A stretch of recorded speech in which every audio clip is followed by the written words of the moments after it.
My name is Ryan Romberg. I'm the pastor of Placentia Presbyterian Church, and this is Three for the Road.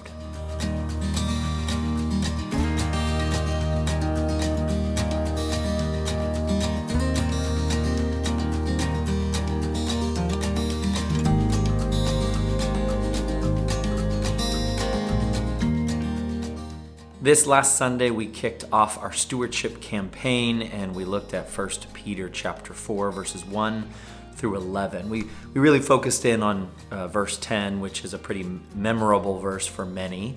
But if you want to know more about that sermon, go ahead and click the link below and watch that. Otherwise, let's get to today. First off, what did we leave out? So we left out a few things here because it was a pretty dense text.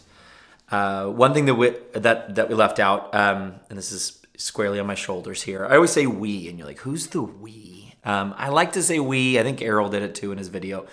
It really just makes it beyond us, but I can take ownership here of what was left out on Sunday, which was the thing I was excited to tell you about deacons. Deacons, in the Greek, it comes from the word diakonos. Dia means through, and konos is the dust. Literally, this is great, the word diakonos or diakonos means to kick up dust. Did you know that? I love that. It's a literal kind of way of taking the word, but it means to serve, and it means that as you serve, you're actually doing something. You really are serving. It's not just, a name only. Like, you are actually moving. You're going along the path. You may even be going out from where you are because you need to. You need to leave your home. You need to leave your safety place. You are kicking up dust. So that's a really cool image. The deacons are dust kicker-uppers. That's maybe not a great way to say it. It's probably a better way, more poetic. So this is really cool for us as we think about using our gifts to serve others. This is something where we are just seeing what an actual service might look like. It actually means going out and doing something. We'll get to that in our invitation, so I don't want to get ahead of myself. What else did we leave out, though? We obviously left out suffering. We've talked a lot about that in previous sermons, but it says that, Jesus suffered in the body, and anyone who suffers in the body is done with sin. What? Those are really strong statements. There are a few in the Bible that kind of meet this realm. It's like when Paul says that a woman will be saved through childbirth. You're like, what? This idea of suffering in the body is, I think, really pointing to, in many ways, the trials and tribulations that the church at that time was really experiencing. He was encouraging them to know that if you suffer in the body, that you have actually, remember sin. Sin for us is this generic bad word that just you do bad things. Sin in the Bible is much more than that. Specifically, though, sin has a deep tie with idolatry. So some, biblical scholars have said that sin is idolatry. So when you see the word sin, you should think worship of idols or some sort of idol. And you might think that doesn't connect with your life because you don't worship idols. Yeah, right. We all do. We worship something, some sort of thing we're trying to get and achieve. We just do it much more in a different way than the ancient peoples do because of our individualist society. But we're all going after something. Oftentimes, our dreams and our goals and our aspirations can become idols themselves if left unchecked and unmoored from ethics and morality and things. And unmoored from who we are in Jesus Christ, right? They can become idols, and that is a clue. Everything can become an idol. Whatever it is you're going after, it can become an idol. If it becomes a thing unto itself, the ends justify the means, right? All of this kind of thinking, then it becomes idolatry. So, if you suffer in the body, you're done with sin. Paul is specifically talking to this group of people who are going through suffering, real suffering. I mean, persecution, right, by government authorities. I always find it interesting today, particularly by Christians who are trying to avoid persecution and suffering. And it's become such a big thing because that is not at all the biblical mentality. To avoid or end suffering and persecution of Christians is just not a thing. Now, it's hard to argue against that, right? It's hard to say, well, we want suffering and persecution. Well, kind of not, right? You're not just going out and like just trying to suffer and be persecuted, right? You're trying to just kick up dust that way. No, but when it happens, Jesus says rejoice because they persecuted him as well. And so this idea of persecution is deeply rooted in Jesus and Jesus' life. So we didn't talk about suffering here. It is important. It's important in this passage. So really what's really interesting is Peter is calling them to serve with whatever gifts they have in the midst of their persecution. They're not to be so mindful of their own persecution and suffering that they just complain and worry about their persecution. They go out and serve others. This is actually the heartbeat of what it means to be a Christian. Not thinking about your own rights and your own privileges, but looking to that of others. If the system, it's called a system, is probably not right. It's a rhythm maybe, it's a heartbeat, it's God's grace. If we did this, can you imagine what the world would look like?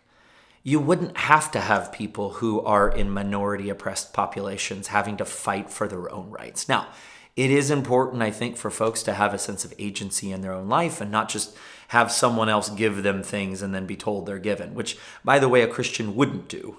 You wouldn't be like, you have what you have because of me. Like, that's not even a thing. But if we were to actually fight for the rights of others or think about the rights, fight is a strong word, and I want to be careful with that word, fight. The Bible never says fight for the rights of others. If we were to look to the interests of others, right? If we were to think about the rights of others and to work towards that and to dwell with those who have no rights, or at least whose rights are taken away because maybe they're just in an underserved population or their voices have been silenced. If we do that, we are doing the will of God. Okay. I know I'm talking really fast here. Obviously, a lot of thoughts. I want to try to keep this under 20 minutes. Okay. What else did we leave out? The other thing I did leave out is Peter's statement that the end of all things is near. Okay, and that's verse 7. Now, this has troubled a lot of people because you're like, wait a second. That was in, what, 40, 50 AD, and it is now almost 2,000 years later. What do you mean the end of all things is near? So what do we get? What answers? We get a day is like 1,000 years with the Lord. And that's actually from Peter himself in 2 Peter chapter 3. He refers to this. So in 1 Peter, he says, the day is coming. It is near, actually. He says the day is near in our verse that we read. But in 2 Peter 3, he is reminding them, hey, a day is like 1,000 years. What is he saying there? He clarifies what that is. If you go to 1 Peter 3, you'll see it. 2 Peter 3, you'll see it. He's saying that God is merciful. And God, if the day of the Lord comes, and let's say Jesus returns, what's he going to find? And if he sees on this earth so many people who are caught in their own self-centered living, in their we don't need you, God living, even amongst folks who claim faith in Jesus Christ, right? That's not going to be what God wants. That's what 2 Peter is saying. He's saying, God is gracious. God has long suffering. God can wait. You get impatient. God does not. It's a really cool argument, actually, that Peter is making in that. Not trying to excuse God, but saying that, your issue is patience. God's issue is mercy, right? God wants to be merciful, and that's why it can take a long time. Now, so his statement on the end of all things is near. He could be referring to the return of Jesus. We don't know this at all because, as far as we can't be in the mind of Peter. But there was an event in the first century that was saw as an apocalyptic event, like the end of all things. And it really was. It was described like this in many different texts and things. And Jesus himself predicts it in Matthew 24. It's a passage where people think it's talking about the end of the world. It's really talking about the destruction of the Jewish temple, the second temple. And that's in the year 70 A.D. So Peter could be referring to that tradition where Jesus says, hey, this is going to happen. And he was there, obviously, when Jesus was saying these words. So he could be referring to that, about the end of all things. Remember, the Jewish temple was so central to these people. The destruction of the temple would have been seen as a cataclysmic, life-altering, new timeline starting event. It just would have, and it did, actually. We know from just the writing and things that this is a pretty big event in the lives of people. The notion of stars falling from the sky and things like that, it was often written about things like this. So when you see that language in the Bible, it probably could be referring to that, of an event so traumatic in the lives of these people, that it was like the whole world was falling apart. Because it kind of was. Their world was falling apart, except for those who believed in the Messiah. And that was part of this piece for Jewish Christians, Messianic Jews, I guess is the better word for it. That's what they clung to, was that actually the destruction of the temple was a justification of the ministry of Jesus. He said, you destroy this temple, I'll rebuild it in 3 days. He said that I am the temple, right? And so basically this idea that the temple being destroyed is a justification that Jesus really is the temple, the place where we go, the place where God's glory dwells, the place where we worship God, and the place where we receive the words of God. Okay? So this idea of the end of all things is near. It could have happened in 70 AD. He could be referring to that. But you could also say very clearly, he's also referring to a future event. But in that sense, it's that God's mercy and grace are long, are large. It's big. And so that waiting time for us is really God wanting more people to come to a saving knowledge through Jesus Christ. Okay, invitation. I think we mentioned a bit on the invitation already, and that is the kicking up dust in serving. Serving is not just, it's not for me. And also it's not just kicking up dust, right? Ooh, look, I'm kicking up dust. Just throwing dust in the air with your feet. It actually is moving. It's going. It's proactive. But it's also, in the sense to serve the needs of others. You're serving actual needs. You're not serving the needs of yourself, and you're not serving things that you think are needs, but you need to know their needs. So I think partly in our service, we need to be mindful to listen to those needs of others and not presume. And also not be kind of top down, here's what's best for you kind of stuff. Be listeners. Be humble. Be humble in this. Oftentimes when we have things, gifts of all kinds, time, talents, treasures, we have a sense of arrogance. We have a sense of entitlement. We just do. And even if we've worked really hard for those things, there still is this entitlement that it is mine and, I'm going to use it for what I want to use it for. And that is never a biblical principle. That's not something God says to do.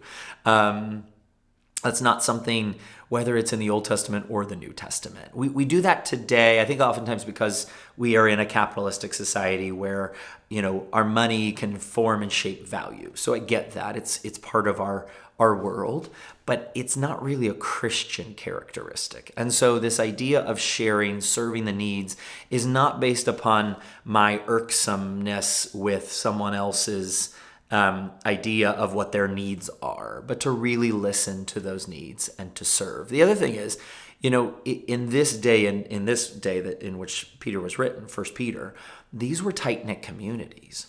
So they're not just throwing money everywhere, right?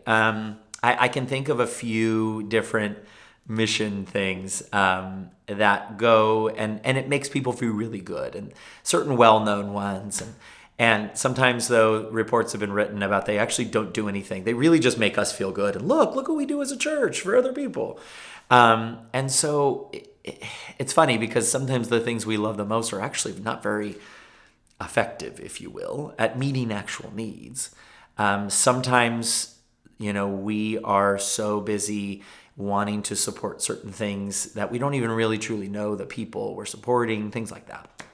So I think it's really good to have those deep relationships before we serve. Sometimes it's a relationship with the church and the people in the church, and that relationship then goes through. I think of the relationships we have in Mexico through our friends on the mission committee. I've been there, so I've seen, but I trust those relationships, and I trust the folks who are, building those relationships. And so if we give through that. So I don't actually always have to personally know, but I do trust that. I think of other folks who are connected in our solidarity community, and maybe I'm not always connected. I think it's a great idea if you can be, but I know other people who are, and so I will give to the food drive, or I will, donate my time, talents, and treasures for other things, or I'll show up to one of their events and celebrate the work that's going on there. So this idea of serving needs, the idea of serving needs that through connections is huge. What I'm challenging you on is, it's always tricky, but, needs pop up everywhere. You'll see a need, it'll touch your heartstrings, obviously, and that's beautiful. But sometimes it's through things, people we don't even know, right? It could be a TV commercial. It could be a newspaper article, if you're still reading those. I do, but just on my phone. It could be other things. I want to challenge you to do it through actual real connections, real people. We live in this world where these people in this box are our best friends, and I don't understand that so much. And I want to challenge us to do it through people we actually know, real humans who we actually know, who we know care for us, and actually can care for us because we can actually talk to them.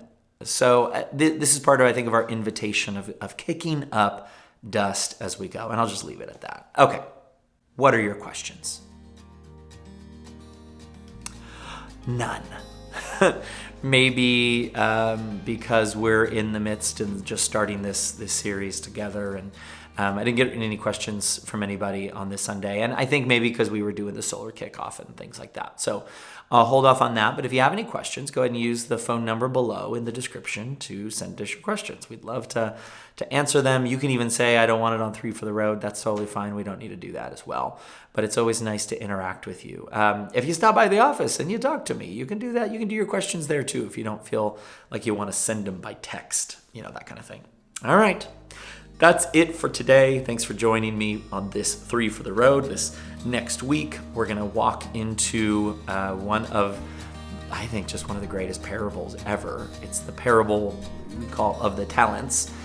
Some call it the parable of the bags of gold. And it's a parable Jesus told about faithful stewardship. So I hope you're there for this Sunday. Until then, may God bless you and keep you. We'll see you soon.